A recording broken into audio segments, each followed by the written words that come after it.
He gave a speech last week, which was incredible. I mean, they endorsed me, so I have to think it was incredible. So thank you all very much. It's a great group of people. They love our country. Before we begin, I want to address the unconstitutional decision issued today by a radical judge appointed by Biden. And it just came down in Virginia, illegally allowing non-citizens to vote in our elections. In fact, a poll came out, 87% of the people disagree, so that's a pretty good amount, isn't it, Ted, huh? The outrageous decision goes against the very bedrock of our democracy, and thankfully, Virginia Governor Glenn Youngkin, who's doing a terrific job, is working hard to fix this problem. Found thousands of illegal votes, and the judge said you didn't do it in a timely fashion. They did it a long time ago. As legal scholar Andy McCarthy just said, and very correctly, how can non-citizens be allowed on the voter rolls if their voting is a federal crime? Constitutional law professor Jonathan Turley, two great guys, by the way, also notes that it is a crime to be a non-citizen voter. Removing illegal voters off the voting rolls should be a big priority for this country, and yet instead we're scorned by a judge.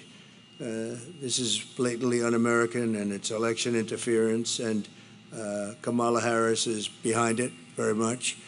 And so I just wanted to bring that to your attention, and obviously, I mean, it's up to the governor of Virginia, Glenn Youngkin, but I assume they're going to be appealing it. I think he's going to.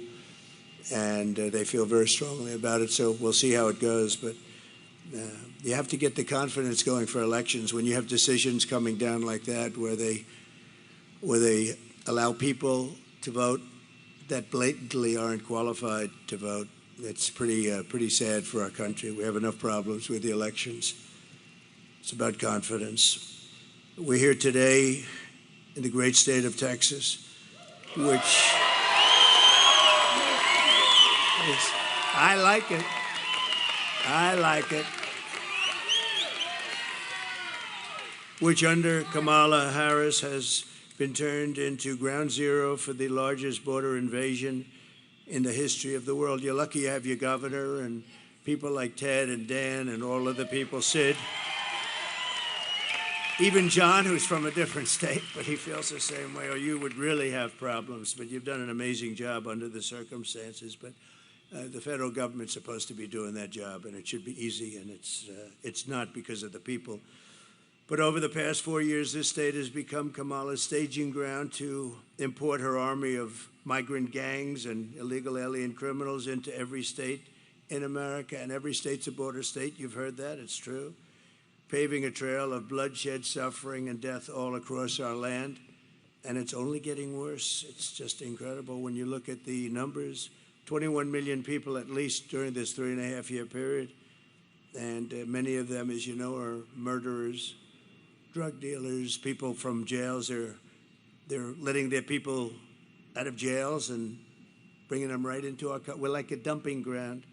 What Kamala Harris has done on our border is cruel, it's vile, and it's absolutely heartless. Her policy of importing migrant gangs is a crime against our country. It's actually a crime against humanity, and her abolition of our border should disqualify her for even running. I mean, I don't know how you can run for the president of the United States and allow people to pour into our country. And we're talking about seriously criminal people, many of these people, and they come from all over the world. It's not just South America. They're coming in from Africa. They're coming in from the Middle East. The Congo, that's a hot place right now. A lot of people coming in from prisons in the Congo. They're coming into our country. It's not even believable, actually, when you think, you're standing up here, you're saying this stuff, John Barrasso, but you're saying this, and you say to yourself, is it even believable? It's sort of like, actually in a smaller way, but still very important, men playing in women's sports. Who would want that? But, 10 years ago, you would never say that, and then you have the transgender operations all over the place, and you're saying this, and you have parental guidance, and we want our child to be parentally guided And you have to make apologies for the fact that they're not, but they're going to be, and we're going to bring that back. We want our parents. We want our parents. But you know, if you go back 10 years or 15 years ago, if you ever made a speech like that, they'd say, this guy's crazy. What is he talking about? Those things would never happen, and they didn't happen until a certain time ago with the radical left. No person who is responsible for so much bloodshed on our own soil can ever be allowed to become president of the United States. And I think she's coming here today. She doesn't want to go to a swing state because she's losing so badly in those states. So she decided to come to Texas, and I'm sure she'll be treated very nicely. Today, she picked the wrong place. I think she picked the wrong place. What do I know about politics? I haven't done it that long, actually. But today, Kamala is here in Texas to rub shoulders with woke celebrities. Isn't that exciting? But she's not going to meet with any of the victims of migrant crime while she's here. We have many of them right here, the families. We have many of them. And they're incredible people, what they've gone through, the hell that they've gone through, and will continue to go through, unfortunately. She'll not speak to the grieving mothers from whom she has stolen the brightest light in their life. She was in charge of this border, and she doesn't like being called border czar anymore. She didn't mind it almost 4 years ago, but now she doesn't like it. But you don't need that term. She was in charge of the border. She never came here, and she never made one call to these people behind me or anybody in the group. Not one call. She's in charge. She deals with Border Patrol. She hasn't made, Paul, not one call in 4 years. So we're joined today by a Texas mom, Alexis Nungary from Houston, a great woman. This past June, thank you. Great one. Where is Alexis? Where is she? Come up here, Alexis. Come up here. So this past June, Alexis's 12-year-old daughter, her precious angel, as you say, Jocelyn. We all called her that. We feel we know Jocelyn, and she's had a big impact, Alexis. You know that, right? She's had a big impact. Walked to a nearby convenience store. Jocelyn was kidnapped, tied up, assaulted, and I'm not going any further than that. I'm standing with the mother, and horrible things happened to her, to that young, beautiful girl. And the animals arrested for Jocelyn's barbaric murder are 2 illegal aliens believed to be members of the savage Venezuelan prison gang known as Tren de Aragua. And they're all over the place now. They're all over our country. They were in Aurora, but Aurora's now the least of it. They've taken over buildings in Aurora. The government, a radical left Democrat, weak person, doesn't know quite what to do. He's always got a big mouth when he talks about other things, but he has no idea what to do. And they have weapons of military grade. You say, how did they get those weapons? These monsters were in Border Patrol custody, but under a program Kamala Harris created to abolish detention for fighting-aged men, whatever that means, and give them free and automatic entry into the United States. The killers were released into our country, and Alexis, we cannot begin to imagine your pain. And if you'd like to say a few words, would you like to? Would you? Thank you. Thank you, darling.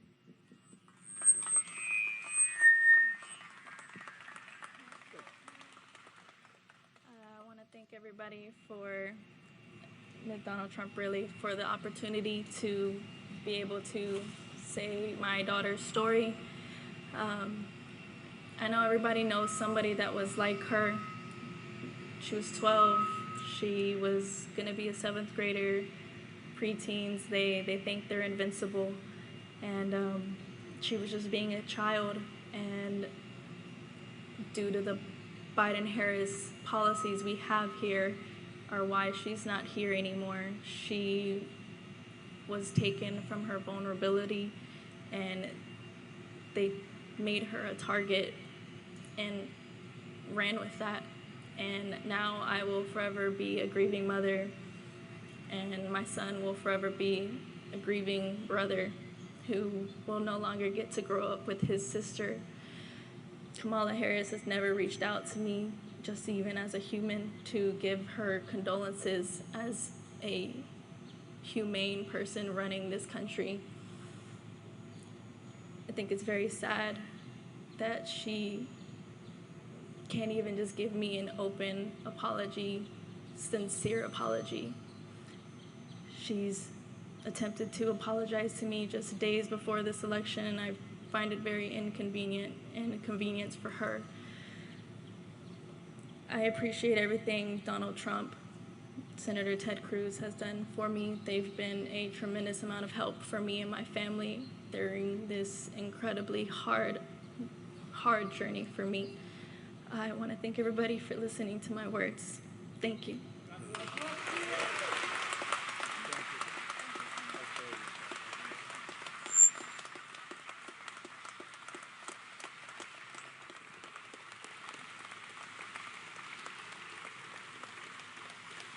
So I want to thank you, Alexis, and we will never forget Jocelyn. We're not going to. We've all seen her picture.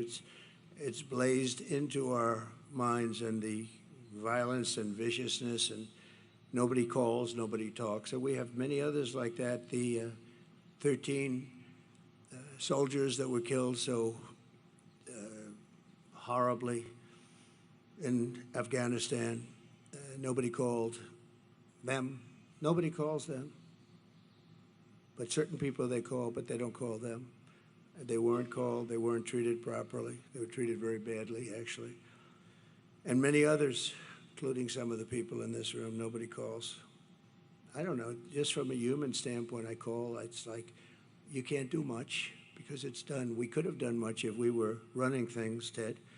We would have had strong borders. We would have had all the things. At least they would have had a real good chance of not having been caught up in this crime wave that's happening.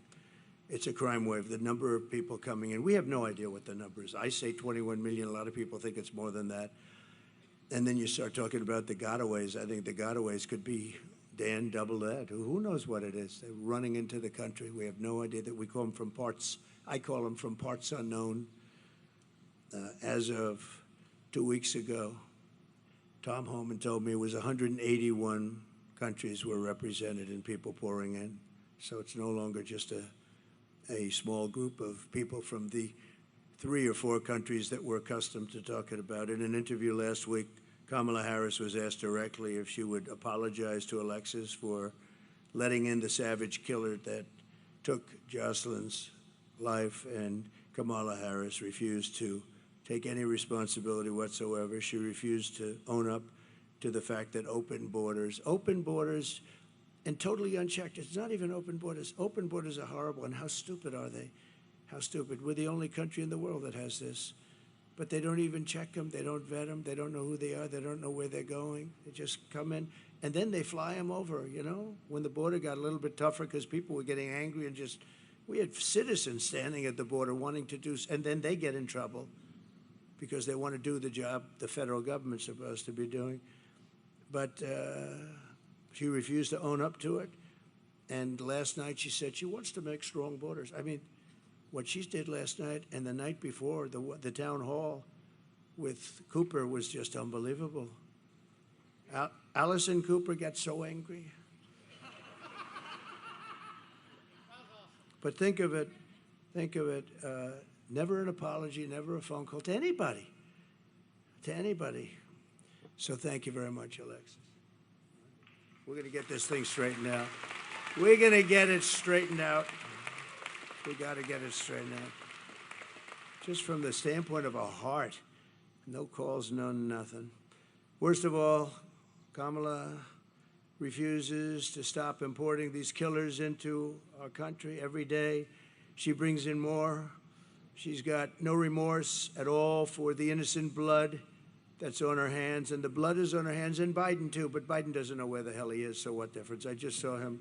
He's making a speech somewhere, and he screwed it up pretty badly. But he's got his glasses, the whole deal, you know, standing outside, wind blowing. He doesn't look great for us. He doesn't look, that's not what we want. That's not what we want. President Xi used to look at him and still does, I guess, right? But He used to just, he just said, oh, this makes me so happy, he says. And Putin and the whole group, Kim Jong-un, they're tough guys out there. They're tough and they're smart and they're streetwise and they're at the top of their game. And we don't have that. That's very nice. Thank you. What a good line that is. That she said, that's why we have you. Thank you very much. Wow. Do you know that woman? You know that woman. That's very good.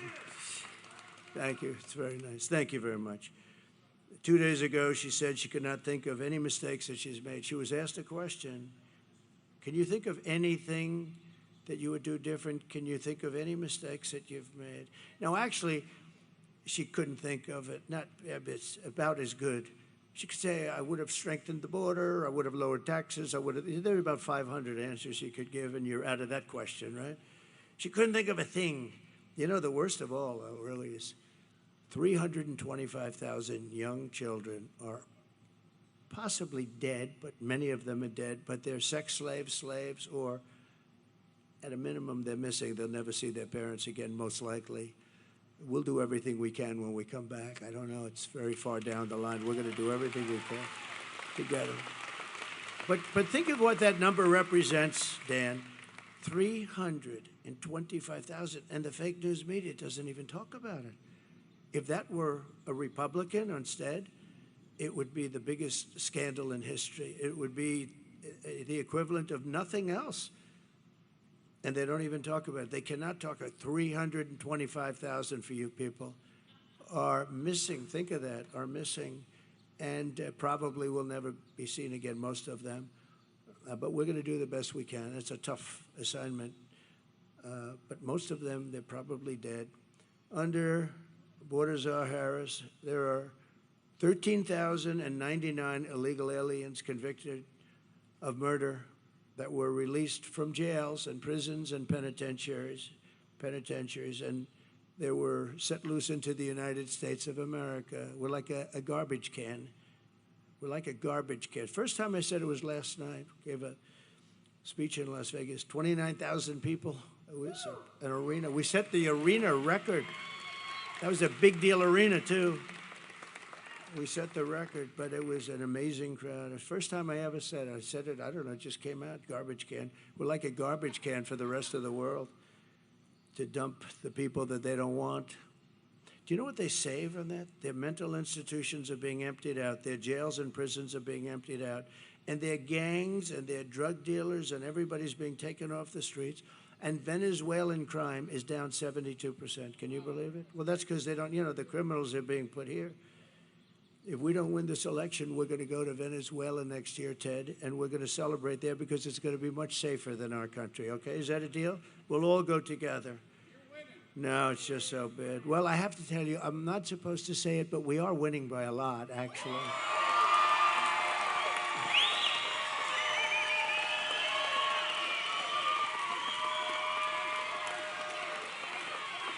And the...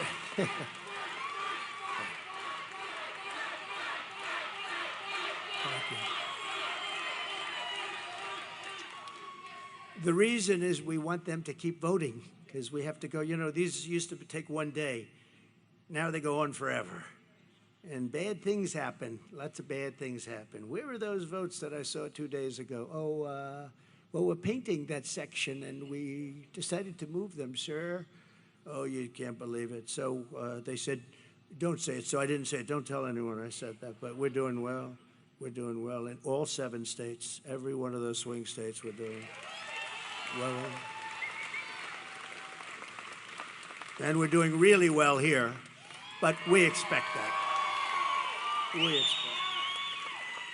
But in another atrocity, Kamala released and unvetted MS-13 gang members from El Salvador into the United States. He's a real beauty. He's MS-13. That's another gang.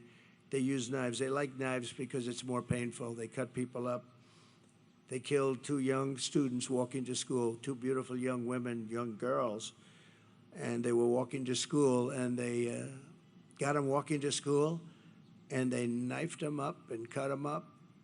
Didn't want to use guns because that's not painful. And you know who got rid of them? ICE, their friends from from ICE. They work so well together. And Kamala wants, ICE is, you know what ICE is? Tough people that love our country. They have to be tough. Because I know a lot of tough people right up here. You don't want to do what they do. They got to be tough. And they've done a great job, but they did a very good job here. But the animal that went on to attack and tie up a 20-year-old autistic woman in Maryland before, raping her and then strangled her to death very violently in front of numerous people, and actually put it on tape. Put it on tape. These are the people we're bringing into our country. In New York this past summer, an illegal alien released into our custody and came into our country by Kamala. You know, I never use the word Harris because nobody knows who I'm talking about. When I say Harris, they say, who the hell is Harris? It's true. If I said VP Harris, nobody knows who it is. Can you believe she's a VP? A VP. How about the guy she's got? That's where I'm not sure. It might be worse than her. Well, she lived by the old adage, always get yourself a bad VP. And she's got one. We were very happy when we heard that choice, but we didn't know he was as bad as he did. He's a disaster. But Kamala approached two 13-year-old children with, think of this, these people that she let in with machetes, knives, guns, in broad daylight, forced them into the woods, tied them up together, their wrists, everything, raped the young girl, park, filmed the entire thing, put it on camera, put it out for everybody to see, badly injured this person and somebody with her too, really badly. In Georgia this year, and you know this, everybody knows this, except Biden, he didn't know how to pronounce her name after pressure because he didn't talk about it either, Alexis. He refused to talk about it. Then he was actually forced to because it got so crazy. But in Georgia this year, an illegal alien criminal with ties to Trinidad, Aragua, kidnapped, assaulted, and murdered a brilliant young nursing student, Laken Riley, you remember? Laken Riley, who was a beautiful, I got to meet the parents a couple of times, they're incredible, but they're like devastated. You know, you can't really say, oh, well, everything will be, it's not going to be okay, it's not good. It's just, you can't really, there's nothing you can say, really. A lot of times they say, like to Alexis, what can I say?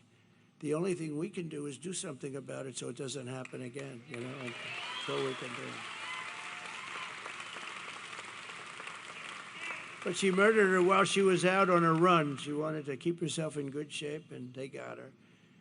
Her killer was yet another monster released into America through this open border policy of Kamala and her group of radical left idiots. Under the Trump administration, we will end this migrant invasion and we will deport every last criminal alien, targeting our daughters and our children, our families, other people's families. They're going to be gone. They're going to be gone fast. Some are so violent, you know, we can't let them go. We can't send them in because they'll come back. But we have some pretty strong policies that we're putting into place immediately on January 20th.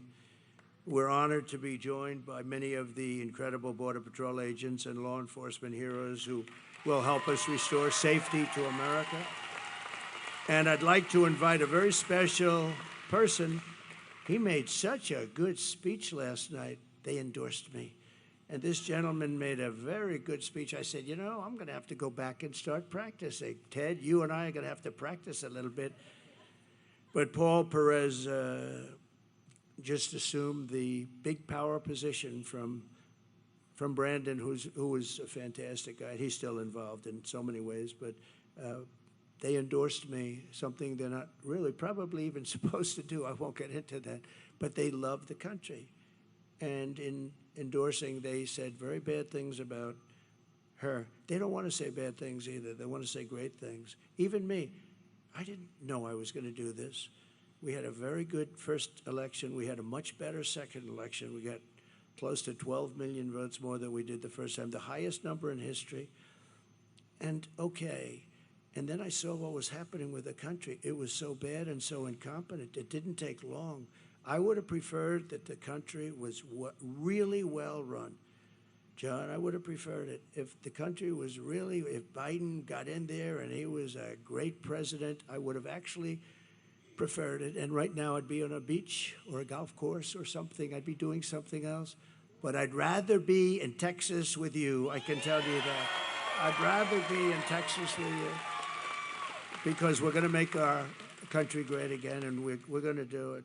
And if I could ask Paul just to come up and say a few words, and I appreciate very much the endorsement, Paul. Thank you very much. Please. Thank you, President. Thank you, President.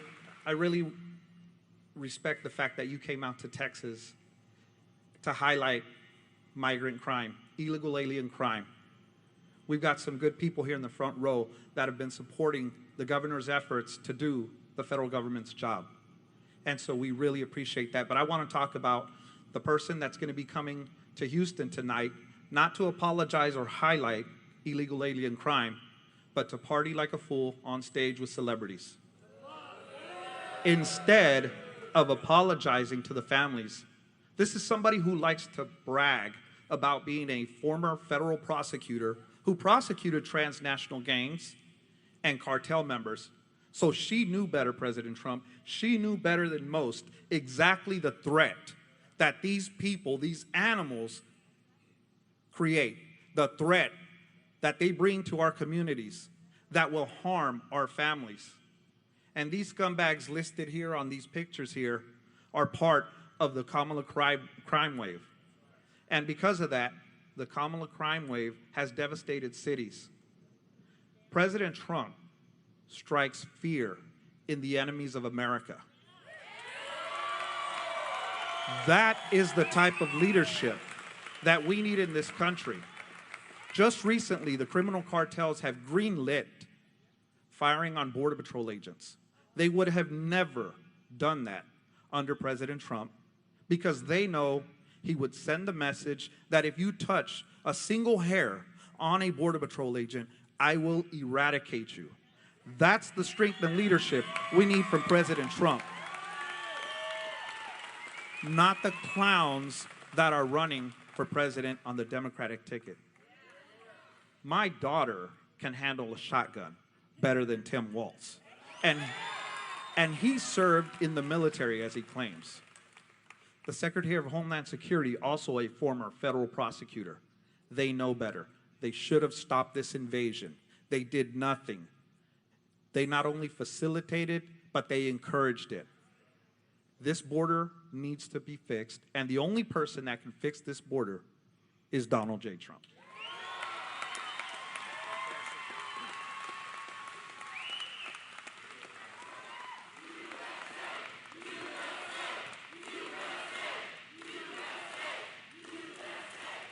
Thank you very much. Paul, thank you very much. Boy, it's, you can't say it better.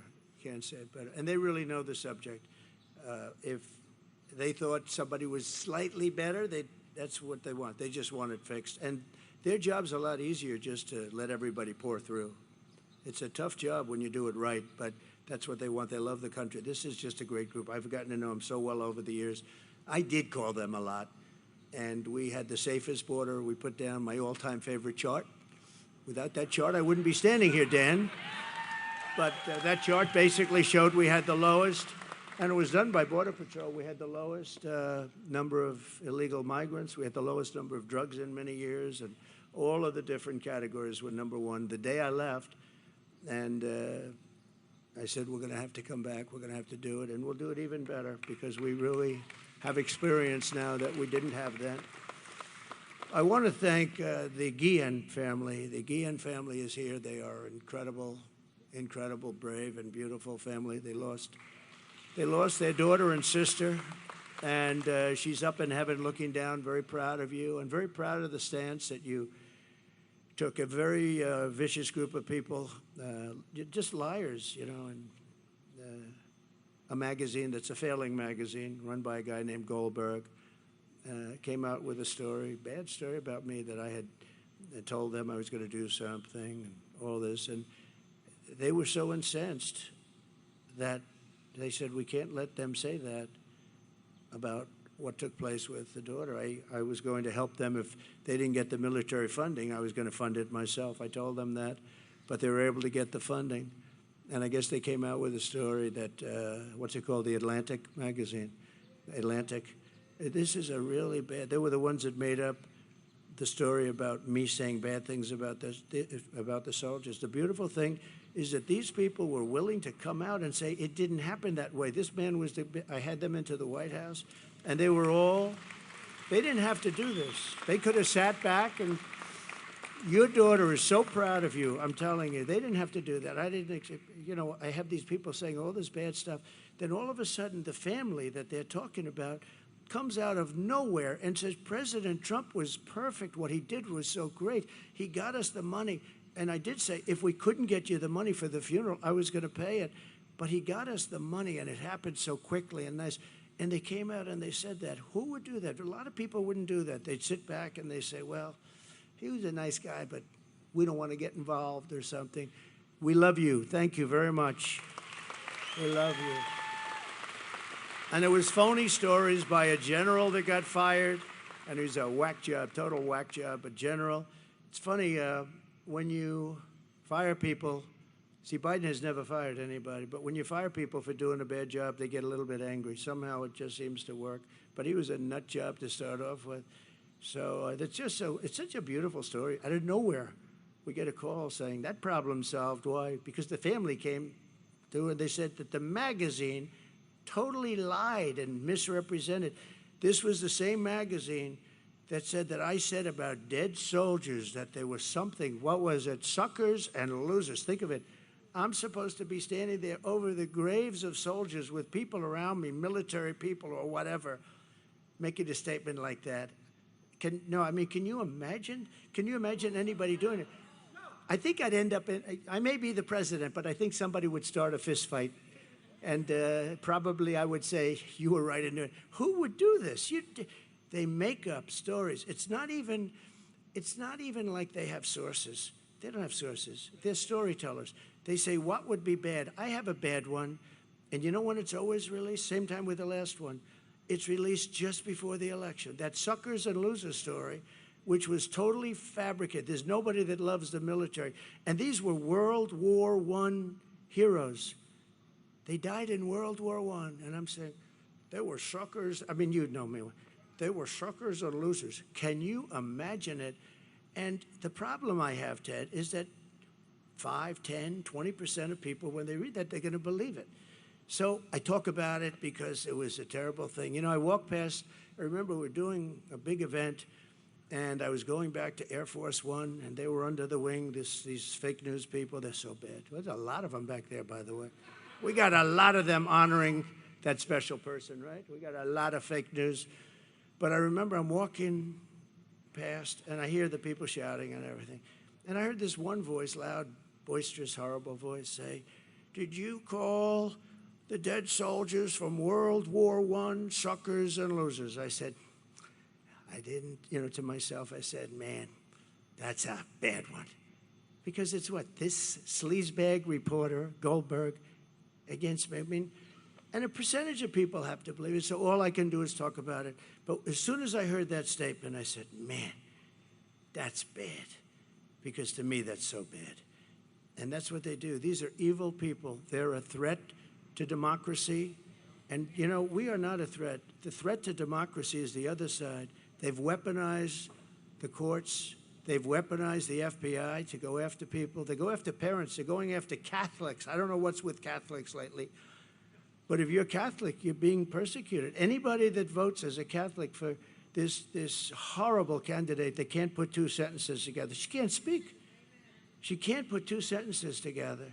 Can you imagine her standing with President Xi of China? I don't think so, Ken. I don't think. He would be a very happy man, but hopefully that won't happen. And based on the first 4 days, it's not going to happen. I want to thank some of the special guests we have. Senator Ted Cruz for being here, Senator Ted. And it's hard to believe he's in a race because, honestly, I don't know who would want to run against him because he's really a great senator. He's a great senator. He loves the country. He's tough as hell. He fights. He's always fighting, and and he's fighting for the state, but he's fighting more for the country than just about anybody. And John Barrasso would acknowledge that. John is one of our leaders in the Senate, and he's a fantastic man. So Ted, I know your thing is going good. I heard you were helped very greatly. You got a big pop, right? And I know you're doing great, but I just want to say he's got my complete and total endorsement. He has always will have. And you're going to have a great day, and hopefully I'm going to have a great day, and we're going to be celebrating together, and we're going to make our country, as we say, or we'll make America great again. We're going to make it great, and it's going to go faster than you think. But it can't sustain this for another 4 years. That I do believe. A very good friend, the head of my campaign from the day I ran, he called. He said, "I want to run your campaign." I said, "Well, I'm not very experienced. I'd never done this before." But he liked me, and he saw something, I guess. Dan Patrick, he's a fantastic man. And Dan, we're doing okay, I hear. Good? Okay, good. When Dan says that, that's good. And by the way, if I had any problems, he would tell me that very quickly, right? But when Dan says it, it means a lot. Thank you, Dan, very much. Appreciate it. Attorney General Ken Paxton, a really great Attorney General. Great Attorney General. Thank you. That's pretty good. That's pretty good. That's pretty good. You see, when they go after people with bullshit, they become very popular. And that's what happened to Ken. Ken was made to suffer for a long period of time, but it worked out very well. And I stuck by him, and other people stuck by him. Some of the people right there stuck by him, including that one right there. So I think Ken, I said, he's a great Attorney General. You got to stick by your Attorney Generals. And I'm very happy the way that all worked out. But you went through a lot, right? And that's why they love you, because they understand that. Agriculture Commissioner, another friend of mine, Sid Miller. The first time I saw Sid, he was on television. Alexis, he was on television, and I didn't know him at all. He was on Deface the Nation. Ladies and gentlemen, Sid Miller on Deface the Nation. That's the name I call it. They don't like it. They spend millions on PR, and then I get on and say, Deface the Nation. But they do deface the nation, and the others are just as bad. But he was on there, and they said, well, Trump is going to be in a tight race. This is when I first ran in Texas, and we had an event, and we had a line that went 10 miles long to get into a stadium, and they couldn't even get in. And he looks at the anchor. He said, listen, I'm from Texas. He's had that beautiful hat on. I love that hat. I'd love to wear it, but it wouldn't work for me, I don't think, Ken would. Ken would say, it's no good for you. Take it off, please. But now he said, I don't know where you come from, but you don't come from Texas, because this guy's going to win in a landslide. And we won in a landslide, right? So thank you. Thank you. Sid's a great guy. Thank you, Sid. Appreciate it. Land Commissioner Dawn. Oh, I like that. I'd love to be Land Commissioner. I love real estate. Land Commissioner Dawn Buckingham. Thank you, Dawn. Great. Doing a good job. I hear that from everybody. And Chairman of the Texas Republican Party, Abraham George. Thank you. Thank you very much. Thank you. Good job. So just in closing, thank you, Abraham. Great job. Immediately upon taking the oath of office, I will launch the largest deportation program in American history. We will put, and I don't like saying that, the record is Dwight Eisenhower, who was essentially a moderate, good president. General Eisenhower, good president, good general, probably a very good general, right? Better than he gets credit. He never got credit for a lot of things. He built the interstate system, actually. He should get a lot of credit. But he was a very good president. But he was a moderate guy. But he has the record for deportation because he could not stand people pouring into the country. And I think we'll break that record. Not that I want to break it, but we have no choice. We have to get all of these criminals, these murderers and drug dealers and everything. We're getting them out. And we'll put these vicious and bloodthirsty criminals in jail or kick them the hell out of our country, and we'll get them out. Ideally, we want to get them out because we don't want to have to pay for their room and board for the next 50 years, right? To expedite removals of the Trinidad Aragua group and the MS-13 other savage gangs, I'll invoke the Alien Enemies Act of 1798. Did you know that? I had to go back that far. We couldn't find anything because modern day politicians, even sort of old time, nobody had the courage of these original people.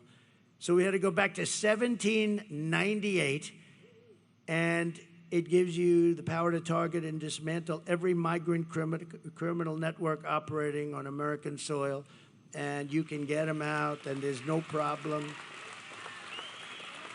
And at least you can't say that it hasn't been around for a while. That's something, right? And if they come back into our country, it's an automatic 10 years in jail with no possibility for parole. So, you know, because a lot of people, what happened, and it happened with Eisenhower, you'd take them out, they'd come back in, they kept coming in. So he kept bringing them further away. At some point, they didn't come back. But I'm going to do it differently. It's a 10-year system of you're in prison for 10 years with no parole. And I'm hereby calling for the death penalty for any migrant that kills an American citizen or a law enforcement officer.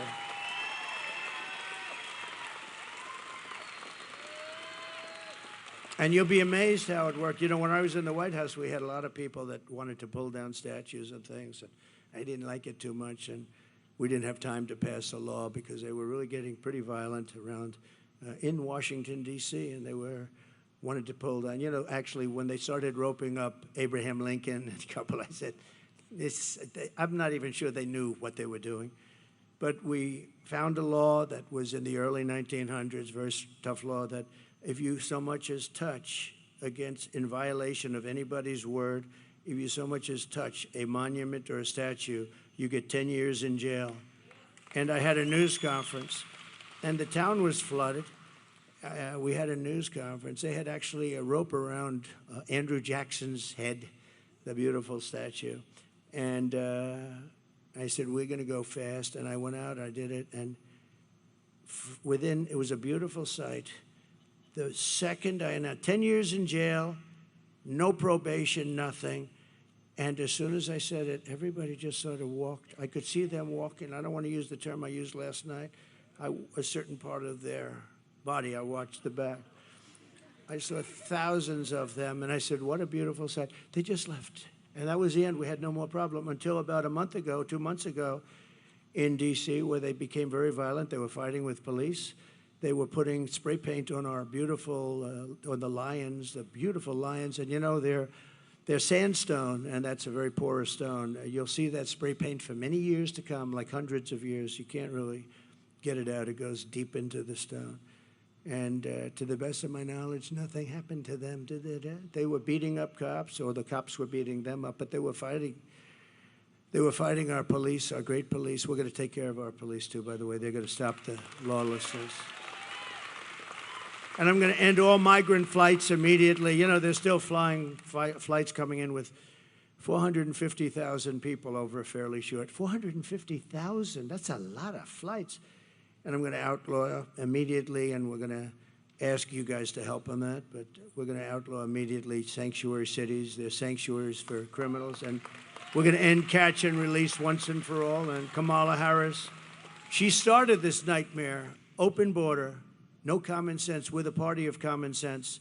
There's no common sense to an open border, and I will stop this nightmare immediately. November 5th, 2024 will be Liberation Day in America. So I want to thank everybody for being here. And Alexis, I want to thank you, darling. And your daughter, very proud of you right now, I can tell you. Very proud.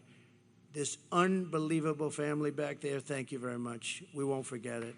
We're going to meet in the White House. We get there, I told them we're going to have lunch in the White House. All right? And that goes for you. Are we allowed to bring Alexis? Can we do that? They said yes, okay? So we're going to do that in honor of your beautiful Jocelyn, okay? Thank you.